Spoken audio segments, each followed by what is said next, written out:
Парламент отменил закон, защищавший Назарбаева и его семью. Принятый закон касается статуса и полномочий первого президента страны Нурсултана Назарбаева.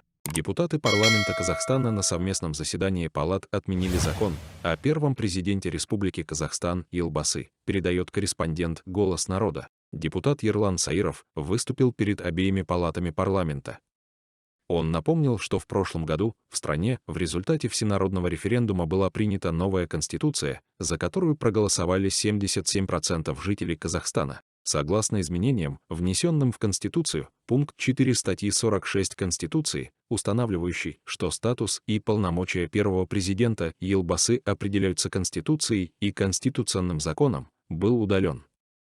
Период глубокой политической трансформации Казахстана в сторону демократии и плюрализма важно не допустить никаких механизмов, ведущих к захвату власти частными группами, заявил мажилисмен. Саиров подчеркнул, что группа депутатов Мажилиса предложила указанный законопроект с учетом запроса подавляющего большинства населения отменить. Предложение группы депутатов поддержал Конституционный суд и постановил, что закон о статусе первого президента-лидера Казахстана не соответствует новой конституции страны. Попытки создания монополии на политические институты в общественном процессе Казахстана, как показала жизнь, способны обесценить политические ценности в стране и негативно сказаться на развитии государства.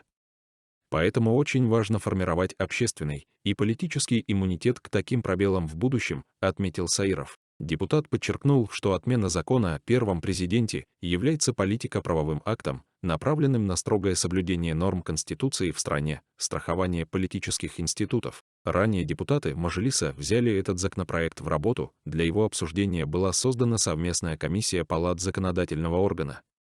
В результате обсуждения обе палаты парламента проголосовали за отмену закона о первом президенте.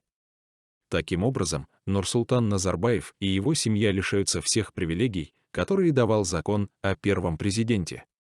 Теперь первый глава Казахстана остается лишь под защитой закона об экс-президентах страны. Хотя нам кажется, что и этот закон нуждается в отмене, тогда бы все президенты правили по Конституции и думали о завтрашнем дне.